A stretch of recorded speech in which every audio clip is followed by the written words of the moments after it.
Après un concert, j'ai des acouphènes et j'entends moins bien. Que faire? Après un concert de musique amplifiée, il arrive que l'oreille siffle ou bourdonne. C'est un acouphène.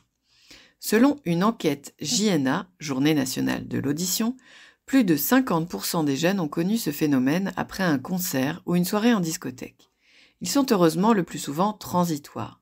Le bourdonnement finit par passer pour une première exposition, mais il signifie que l'oreille a été endommagée définitivement. Quels sont les niveaux de bruit et à partir de quand sont-ils dangereux?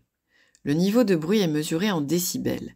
La dangerosité du bruit ne dépend pas de sa qualité, mais de sa puissance.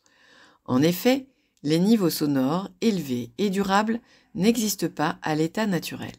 L'oreille ne supporte donc pas, pendant de longues périodes, des sons forts.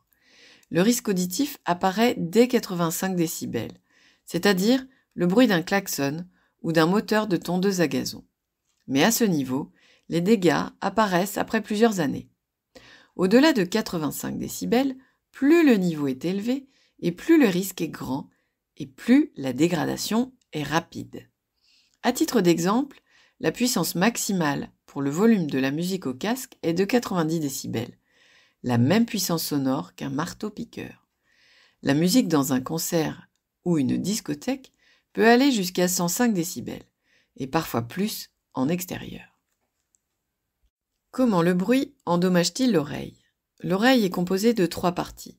L'oreille externe, constituée du conduit auditif et du tympan, l'oreille moyenne, la chaîne des osselets, et l'oreille interne, où les ondes sonores sont transmises aux nerfs auditifs par des milliers de minuscules cils. Or, ces cils sont très fragiles, et si les ondes sonores sont trop fortes, elles peuvent les endommager.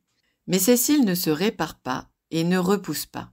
Si les expositions à la musique trop forte se répètent, les cellules ciliées abîmées sont tellement nombreuses que les ondes sonores ne sont plus transmises aux nerfs auditifs.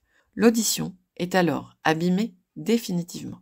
Comment se manifestent les troubles auditifs suite au traumatisme sonore? Ils peuvent se manifester de 3 façons. La surdité, les acouphènes et l'hyperacousie. La surdité peut toucher tous les sons ou, dans un premier temps, seulement les sons aigus.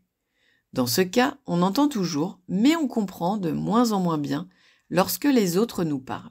Les acouphènes sont des sons perçus par l'oreille interne, altérés en l'absence de source sonore. Il s'agit souvent de bourdonnement ou de sifflement. L'hyperacousie signifie que les sons sont perçus comme plus forts qu'ils ne le sont réellement. Les sons forts et les ambiances bruyantes sont difficiles à supporter. Comment éviter les traumatismes sonores quand on écoute de la musique? Ne pas écouter la musique au casque ou sur des enceintes à plein volume pendant trop longtemps. Dans les concerts, s'éloigner des enceintes et se munir de bouchons d'oreilles. L'écoute prolongée est la plus dangereuse. Faites des pauses sonores en vous éloignant des haut-parleurs ou en allant dans une pièce plus calme. Il est essentiel de consulter régulièrement un ORL pour vérifier et surveiller son audition. Que faire après un traumatisme sonore? Juste après le traumatisme sonore, vous pouvez consulter un médecin aux urgences qui prescrira un traitement pour tenter de limiter la perte auditive. À distance du traumatisme sonore ou en cas d'exposition répétée, la guérison n'est plus possible.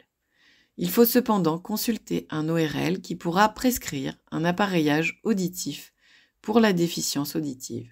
Pour les acouphènes et l'hyperacousie, l'objectif aura pour but de mieux les supporter grâce à un accompagnement psychologique ou de la sophrologie.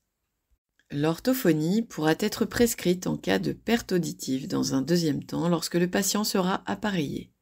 Les séances lui permettront d'associer les sons entendus et de les comprendre. Apprendre à lire sur les lèvres pour améliorer la compréhension des mots entendus avec l'appareillage sera également un objectif de rééducation si le patient le souhaite. Cette aide permettra d'augmenter la compréhension chez les patients appareillés.